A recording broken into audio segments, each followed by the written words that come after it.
it's my birthday.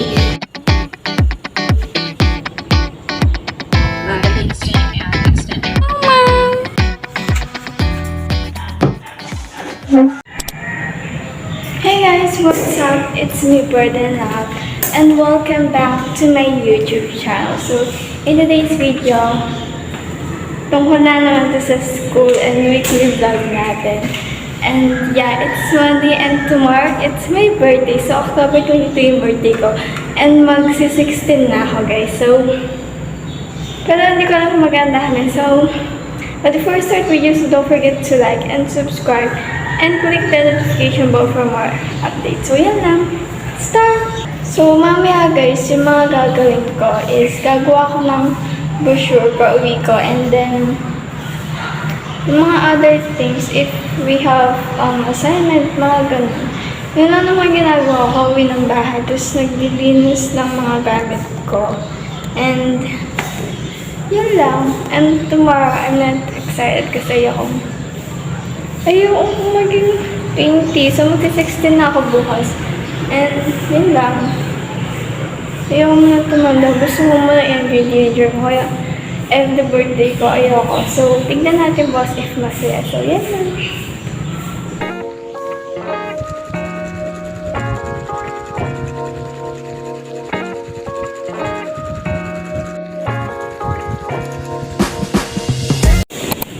Good morning guys! So ngayon, it's October 22 and birthday ko. Oh my god, 16 years old na ako. Kaso, ka-birthday ko, cleaners ako. So cleaners ako ngayon, every Tuesday cleaners ako, and yun lang naman. Tapos ang dami namin gagawin. Like, may brochure kami guys, and pangit yung nagawa ko. So yan guys, it's my birthday. Hey guys, so today it's October 22 and now it's my birthday. And I'm 16 na, so ngayon, ka-birthday ko, cleaners ako sa school namin, sa room namin.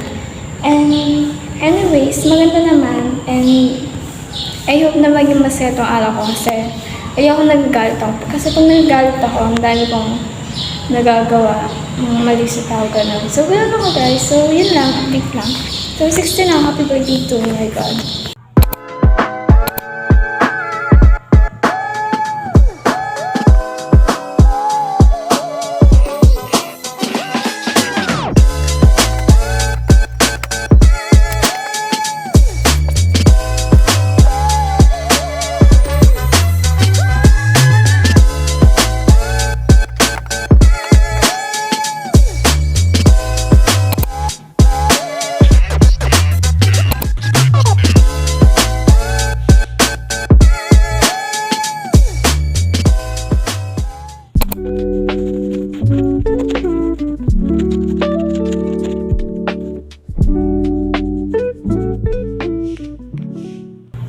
Hey sweeties, good morning. So today it's Saturday and it's currently 7:24.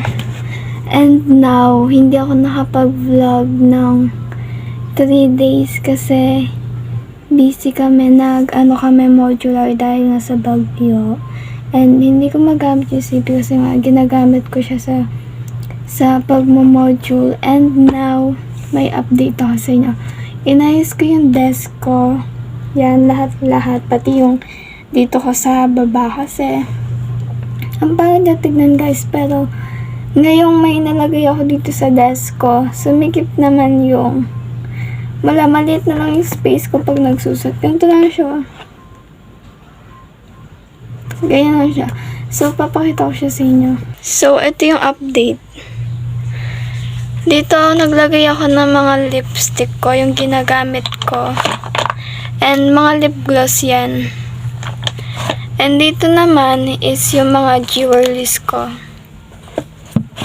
And dito, yung palette ko, blush, palette, yan, Rexona. Tapos basta't yan. Tapos meron akong face powder. And curler, mga sukulay, and yan, mga sukulay, eyeliner, dalawang mascara, eye curler. And dito sa side, meron akong dalawang libro para sa school namin and yung dati kong journal and mga pang-design. And meron akong photo, lalagyan na ng album. And ito yung dalawa kong pouch. Ito yung para sa school ko, ito pambahay. And ito yung journal ko. Yan. Ito yung bagong gawa ko guys. And dalawa pa lang nagagawa ko ngayon. And marami pa yan, di ko lang nalalagay. And dito, nung Monday, may nakuha akong certificate. As a grade 11 ABM student, meron kaming quiz bowl. So, second place kami, and ito yung mama ko. She's so pretty, guys. I love her. And yan lang. And dito naman guys, meron akong alikansya. Dito yung mga madudumi ko, nalalaghan ko later. Tapos meron akong tripod, hindi ko lang siya ginagamit ngayon. And pa yung bag, tapos pabango. And lalagyan ako ng mga notebook sa kapag 2025 na magagamit ko yan sa next school year. And dito ko nilalagay pa ako. Kasi pag dito, masikip na. Kaya inadis ko yung mga gamit dito. And yan, nakakapag-relax ako. And ayos lang siya. So, ngayon guys, inutusan ko yung kapatid ko mag-load ako kasi kailangan ko ng load ngayon kasi gagawin ko yung mga assignment kahit na Sabado ngayon. Kasi nung modular, nung 3 days na yun, yung iba dun hindi ko nagagawa as in hindi ko alam. Ano yung sagot dito, ganyan ako. Tapos wala, hindi ko talaga alam guys, mas gusto talaga may pasok. And feeling ko nga itong vlog na to magiging a day in my life lang or or high school vlog. Kasi look, nasa bahay lang ako ngayon, imbis na nasa school. Ako kasi, gusto ko sa school ako kasi syempre marami akong natututunan kasi sa bahay. Wala, puro, kapag modular, pag ganyan guys, halos nakahawak ko is cellphone. Hindi ko nagagawa yung mga module na pinapagawa nila as in, hindi ko talaga. Tapos tatama rin pa ako pag ganyan. So, yun lang yung update guys and napagod ako kakasalita. So, yun lang guys and sasamahan niyo ako sa paggawa ko ng mga assignment ngayon kahit Sabado, kahit na imbis na pahinga ko ngayon, wala. Tignan niyo, nag-load ako ngayon. Anong gagawin ko yan mamaya? Sa cellphone. Diba? Pero yun lang yung update guys and watch me to do this my assignment. So, yun lang.